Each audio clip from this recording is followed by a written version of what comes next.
नेत्र के लिए शिव महापुराण की कथा कर रही है महाराज।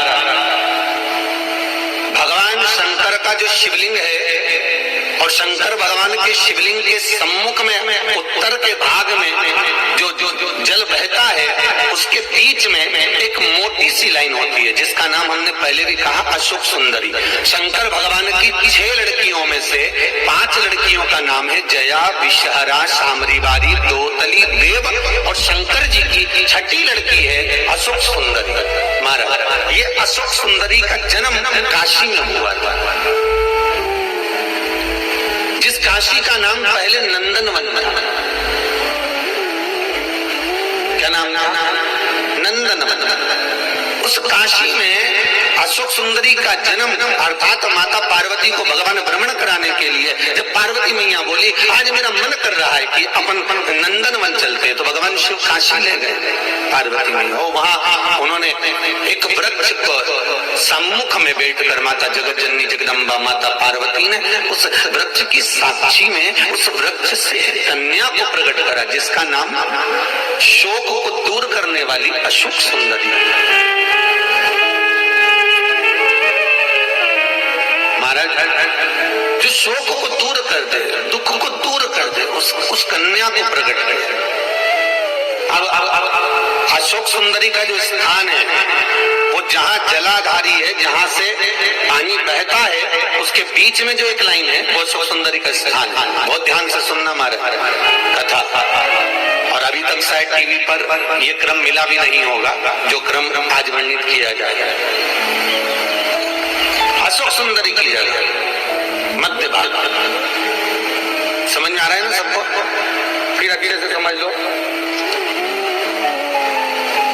ये शिवलिंग ठीक है, ये जलाधारी जहां से पानी नीचे गिरता है, ये दोनों पूरा गोल भाग यहाँ से पानी नीचे जा रहा है, तो इसके बीच में जहां से पानी जाता है उसके बीच में जो स्थान है वो अशोक सुंदरी का स्थान, शिव जी की बेटी का स्थान।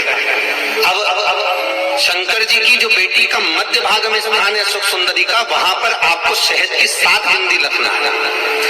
और जो ये शिवलिंग रखा है, इस शिवलिंग के तुम पीछे की ओर बैठे हो, यहाँ बैठे हो ना दक्षिण में, तो यहाँ बैठे हो, तो पीछे का जो शिवलिंग का भाग है इस पे आपको चंदन का लेपन करना है। शिवलिंग के पीछे के भाग में अर्थात जहां आप बैठे हो पूरे शिवलिंग पर चंदन नहीं लगाना, जहां आप बैठे हो उसके सम्मुख भाग में आपको चंदन का लेपन करना है।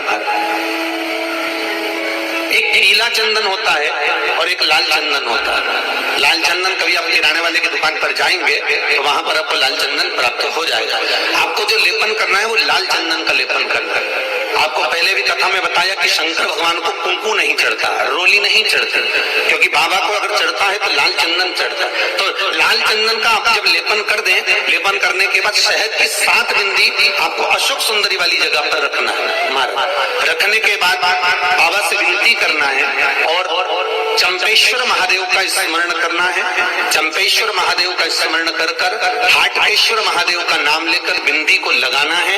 लगाने के बाद उसी बिंदी को आपको एक कटोरी में, अब बिंदी कितनी लगेगी, जरा जरा सा शहद लगेगा, उसको छोटी सी कटोरी में लेकर जाना है महाराज। उसको लाने के बाद में शाम के समय पर प्रदोष काल के अंतर्गत, प्रदोष काल किसको कहा गया?